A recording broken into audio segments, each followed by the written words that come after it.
सभी भक्तों को राधे राधे। आशा करती हूँ कि सभी अपने घर में खुशी से होंगे और राधा रानी की कृपा सब पर बनी रहे। देखो, ज़िंदगी में हमें जो चाहिए उसका निर्णय हम कैसे लेते हैं, बस यूं ही कि अपने मन और दिमाग या लोगों की बात सुनकर।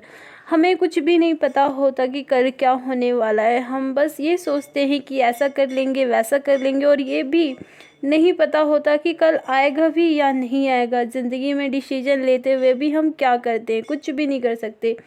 इसके विषय पर एक बहुत ही सुंदर सी मैं आपको एक कहानी सुनाने जा रही हूँ। बस आपसे निवेदन है कि बहुत ही ध्यान से सुने, बहुत ही अच्छी स्टोरी है। एक समय यमराज ने अपने एक दूत को पृथ्वी पर भेजा। एक स्त्री जिसका समय पूरा होने वाला था, उसकी मृत्यु होने वाली थी, उसकी आत्मा को लेने देवदूत पृथ्वी पर उस स्त्री के घर गए। वहां उसने देखा कि एक अकेली स्त्री और उनकी 3 बच्चियां हैं। सभी बच्चियां बहुत छोटी हैं। उन स्त्री के पति की मृत्यु बहुत पहले ही हो चुकी थी। वह अकेले ही इन तीनों बच्चों का पालन पोषण कर रही थी। देवदूत ने सोचा, परिवार में और कोई भी नहीं है, इन तीनों बच्चे का क्या होगा अगर मैं इनकी माँ की आत्मा को ले जाऊं। बस यह बात सोचकर देवदूत को उन तीनों छोटी बच्ची पर बहुत दया आई और तरस आ गया। वह खाली हाथ वापस लौट आए। उसने वापस जाकर यमराज को कहा, हे प्रभु, मुझे क्षमा करें, मैं उस औरत की आत्मा को नहीं ला सका। उसकी 3 छोटी दूध पीती बच्चियां हैं। उसके परिवार में और कोई नहीं है जो उन बच्चियों को देखभाल कर सके। वह औरत ही उनका एक सहारा है। प्रभु, इस स्त्री को देखकर मेरा हृदय पिघल गया। मैं उसकी आत्मा को निकाल कर नहीं ला सका, मुझे क्षमा करें। यमराज ने कहा, दूत, क्या तुम्हें ब्रह्मदेव के निर्णय पर संदेह है? उन्होंने हर जीव के जन्म और मृत्यु निश्चय कर रखी है। हम केवल उन्हीं के रूप हमें कार्य करना होता है। दूत बोला, हे प्रभु, मुझे आपके या ब्रह्मदेव के कार्य में मुझे कोई संदेह नहीं। बस मैं ये कह रहा हूँ कि आप उस स्त्री को कुछ दिन का जीवन और दे, ताकि वह अपनी ध्यान रख सके, उनका पालन पोषण कर सके। अब भी उसकी बेटियों को देखने वाला कोई नहीं है। प्रभु, दूत की बात सुनकर यमराज को गुस्सा आया और वह बोले, दूत, इस समय तुम बहुत अज्ञानी की बात कर रहे हो, साथ ही अपने स्वामी की आज्ञा का पालन भी नहीं कर रहे हो। पृथ्वी पर सब अपने कर्मों के अनुसार फल भोगते हैं। हम जीवों का उनके बुरे कर्मों की सजा देते हैं। उन्हें जीवन या मृत्यु देना हमारे हाथ में नहीं होता। इन सब का निर्णय भगवान श्री हरि करते हैं।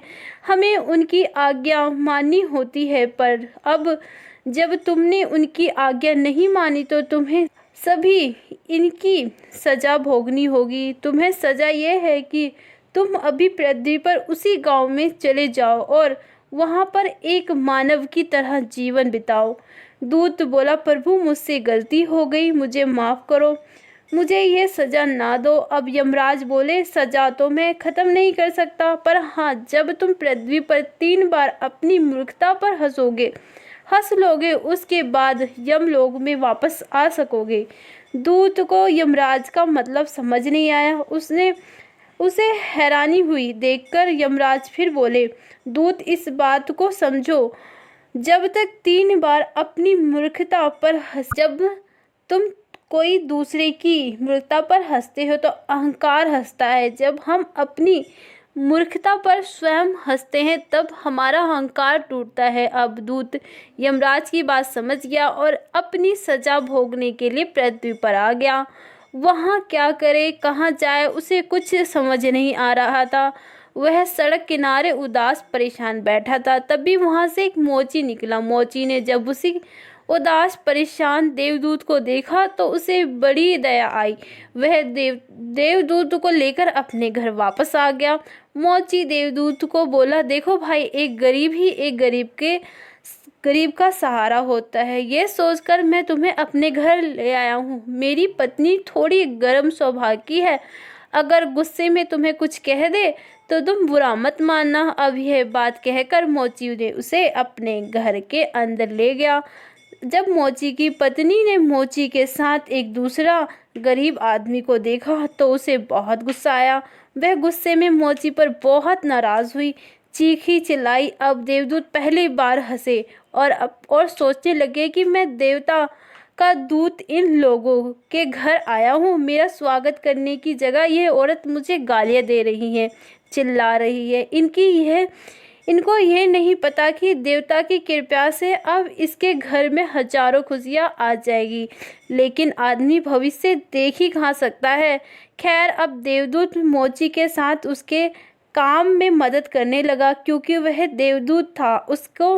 उसमें आंतरिक शक्ति थी, इसलिए वह जल्दी ही मोची का काम सारा सीख गया और बहुत ही सुंदर जूते बनाने लगा। देवदूत और मजबूत और बहुत ही जल्दी बनाता। इसमें मोची की आमदनी बढ़ने लगी और वह जल्दी ही पूरे नगर में फेमस हो गया, अमीर हो गया। राजा महाराजाओं के जूते भी वही बनाने के लिए आने लगे। उस राज्य में एक नियम था, जब कोई आदमी मर जाता तब उसके अंतिम संस्कार में स्लीपर पहनाकर करवाई जाती। एक दिन राजा का एक सेवक आया। उसने देखा देवदूत को एक बहुत ही कीमती चमड़ा दिया और कहा, इस चमड़े से राजा के लिए बहुत ही सुंदर जूते बनाने हैं, पर याद रखना कोई गलती मत करना, क्योंकि इस तरह का चमड़ा बहुत ही मुश्किल से बलदार सुंदरता जूते बनाने हैं मिलते हैं, स्लीपर नहीं बनाने। अब मोची और सेवक देवदूत को चमड़ा देकर चले गया। देव योग से न जाने देवदूत को क्या सूझा कि उसने उस चमड़े से राजा के लिए एक स्लीपर ही बना डाला। जब मोची आया और उसने स्लीपर बनी देखे तो देवदूत पर बहुत गुस्सा हो गए और बोले, जब आदेश जूते बनाने का था तो स्लीपर क्यों बनाए? अब इस चमड़े का हर्जाना कौन भरेगा? तेरा बाप। मोची को इस तरह गुस्सा करते देखकर देवदूत फिर हंसे। तभी वहां पर राजा का एक सेवक आया और बोला कि राजा की मृत्यु हो गई है, इसीलिए उस चमड़े से स्लीपर बनाने हैं, जूते नहीं। सेवक की बात सुनकर मोची देवदूत से माफी मांगने लगा। देवदूत ने कहा कि यह सब मेरी ही सजा है। शहर राजा निकला। देवदूत और मोची भी राजा को श्रद्धांजलि देने के लिए गए तो देखा रानी के साथ बगल में वही 3 छोटी बच्चियां बैठी थी। देवदूत ने मोची से पूछा तो मोची बोला, हमारे राजा बड़े दयालु थे, उनकी कोई संतान नहीं थी। हमारे राज्य में एक गरीब औरत 3 छोटी बच्चियों को दूध पीते बच्चियों को छोड़कर मरी तो राजा को दया आ गई और उन्होंने उन बच्चियों को गोद ले लिया। अब यह तीनों राजकुमारियां हैं। अब देवदूत को एक बार फिर अपनी मूर्खता पर हंसी आई और वह सोचने लगे कि यमराज ने सही कहा था, भगवान सभी के लिए प्लान करके रखता है। हम सिर्फ वह समय देखते नहीं हैं कि क्या हो रहा है। हम भविष्य नहीं समझ पाते। हमें नहीं पता कर्म से नियति ने क्या तय कर रखा है, हमारे भाग में क्या लिखा है। जो जाता है उसके लिए हम रोते हैं, पर जो उससे बढ़कर मिलने वाला है वह हमें पता नहीं होता। अगर उन बच्चों की माँ जिंदा रहती तो यह तीनों बच्ची गरीब, भूखी, दीन और दरिद्रता में ही बड़ी होती। माँ मर गई, इसीलिए यह बच्चियां आज राजकुमारी है।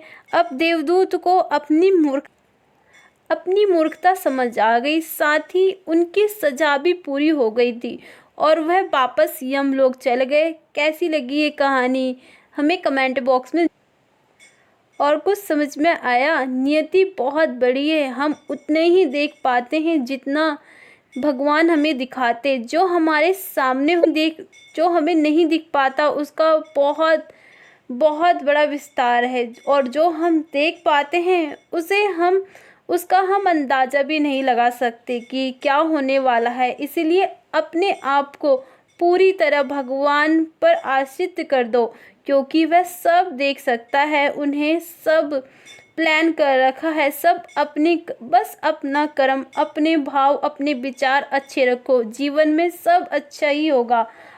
आज हम वो भोग रहे हैं जो हमने पिछले जन्मों में कर्म किए। पर याद रखना, जो आज अच्छा कर रहा है उसका सुख भी हमें जल्दी ही भोगने को मिलेगा। अगर ये कहानी थोड़ी सी भी आपको अच्छी लगी हो तो इसे ज़्यादा से ज़्यादा शेयर करें और साथ ही मेरे चैनल को सब्सक्राइब कर लें। सभी भक्तों को राधे राधे।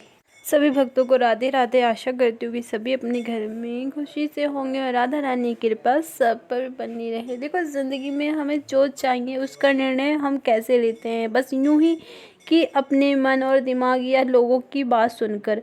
हमें कुछ भी नहीं पता होता कि कल क्या होने वाला है। हम बस ये सोचते हैं कि ऐसा कर लेंगे, वैसा कर लेंगे, और ये भी नहीं पता होता कि कल आएगा भी या नहीं आएगा। ज़िंदगी